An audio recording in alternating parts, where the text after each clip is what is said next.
My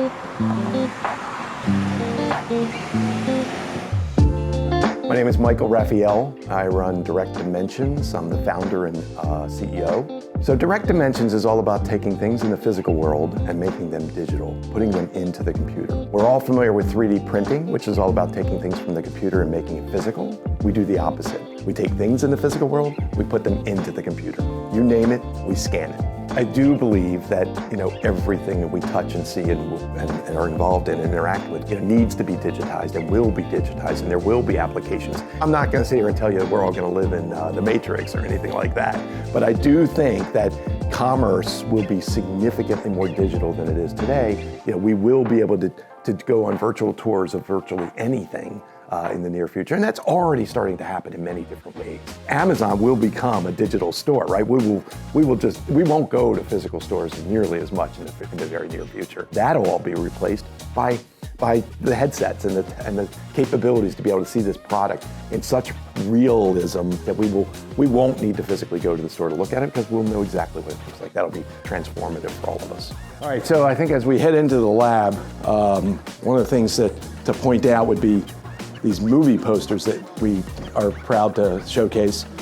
These are 4 of some of the bigger movies that we've worked on. We've probably worked on about, I think it's close to 75 movies over the last 10 or 12 years.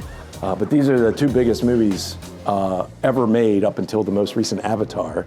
But Marvel's Avengers Infinity War and Endgame, which were giant projects for the movies production industry as well as us. Where we did 2.5 years worth of work between these 2 movies. So we're heading into our lab, and in our lab we scan using a whole variety of tools, and we're going to see some of those operate right now.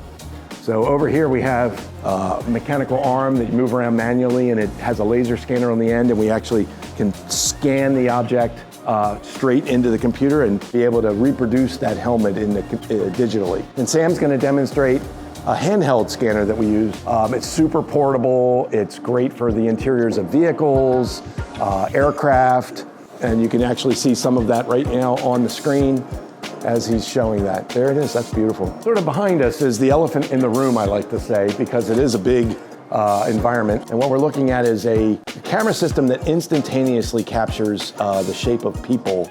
So in this case, we have 160 high-res cameras. 3, 2, 1.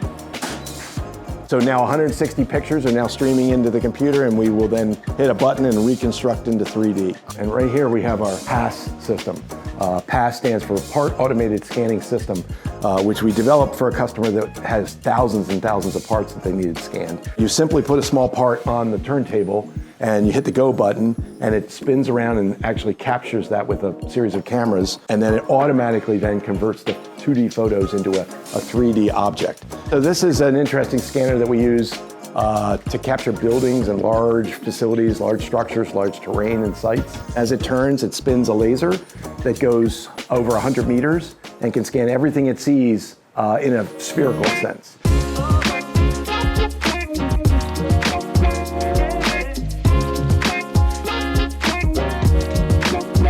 Sadly for me, it was many years into the running of this business where I realized I needed more help coming in on a Saturday or a Sunday to get paperwork done, to reconcile the bank statements. The idea of bringing in a resource, an external resource that I trust, that I know has done this for thousands of other companies, was very important for me. We met Supporting Strategies and our franchisee through a mutual connection who introduced us, and we started a relationship very soon, and very quickly I saw the writing on the wall that this was what I needed to help to grow the business. I love the idea of collaboration with Supporting Strategies as it relates to the way we interact with our people, our team. We've gotten into a pattern where it's just, I know what they need, they know what I need, and it just works. That collaboration is there.